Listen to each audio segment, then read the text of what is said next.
Halo teman-teman, baik kali ini saya akan sedikit sharing tentang instrumen serta hak ciptanya.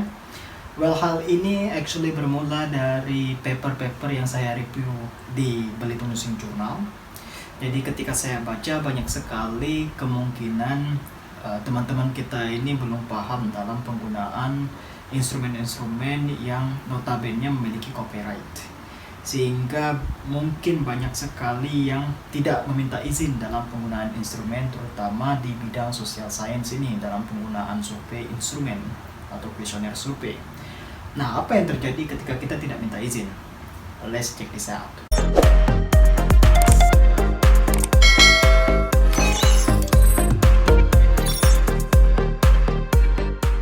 Saya tidak bisa bicara bahwa ini suatu hal yang bisa diabaikan. Karena apa? Karena dalam penggunaan instrumen orang lain tentunya kita perlu meminta izin. Nah, izinnya seperti apa?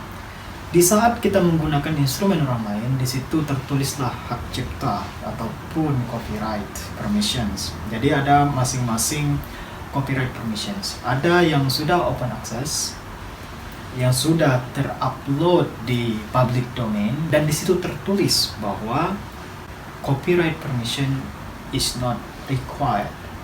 Kalau sudah seperti itu, sudah open access, bisa dicek oleh publik, kemudian tidak diminta untuk meminta izin, itu tidak ada masalah. Namun banyak juga instrumen di luar sana itu harus meminta izin, apapun kondisinya.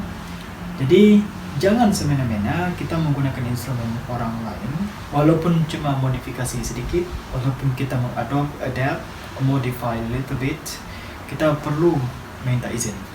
Jadi begini, ada cerita teman saya begitu.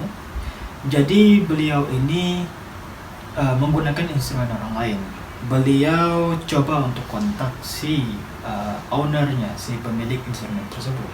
Namun belum ada balasan. Namun waktu untuk pendidikan ini sudah begitu sempit. Jadi mau tidak mau beliau harus mempunyai instrumen untuk collecting data.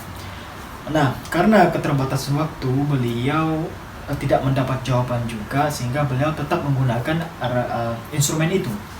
Namun setelah instrumen dipakai, kemudian data sudah ada, data sudah terkumpul semua, barulah si owner ini balas bahwa instrumen ini perlu copyright permissions. Nah, untuk mendapatkan copyright permission ini, beliau perlu bayar $4.000. Nah, apa yang terjadi dengan $4.000 ini? Mau tidak mau kita harus bayar. Mau tidak mau kita harus bayar. Karena apa? Data sudah diambil. $4.000, 45 juta, 50 jutaan, siapa yang mau kasih? Kalau kita ini sebagai mahasiswa, dari mana kita dapat uang itu? Nah, jadi pelajaran dari teman saya ini, ketika kita tidak mendapat balasan, ketika kita menggunakan instrumen orang lain, jangan sesekali-kali menggunakan instrumen itu, walaupun dalam bahasa Indonesia. Jangan dikira paper sudah muncul online tidak akan ketemu, pasti ketemu. Jadi teman-teman yang saat ini yang tidak meminta izin kepada pemilik owner dari instrumen itu, berhati-hatilah. Jadi yang sudah terpublish, ya mungkin mulai sekarang kontak-kontaklah si ownernya. Kalaupun dia minta bayar, ya silakan bayar. Jangan sampai paper yang sudah terpublish bisa diretraksi, dimunculkan kata retraksi bahwa terjadi misconduct, copyright violations, pelanggaran hak cipta. Oke? Jadi berhati-hati. Jangan juga ketika kita ngambil instrumen orang lain tidak minta izin, kemudian kita translate semena-mena, kemudian kita kumpulkan data di Indonesia. Jangan dikira tidak ketahuan, pasti ketahuan. Hati-hati, mungkin 5 tahun ke depan aman-aman saja. Kita tidak tahu 10, 20, 30 tahun ke depan akan terjadi masalah. Jadi kita lihat copyright permissionnya. Kalau sudah open access dan bisa dipakai tanpa minta izin, silakan. Tapi kalau misalnya tidak open access, jangan sekali-sekali dipakai.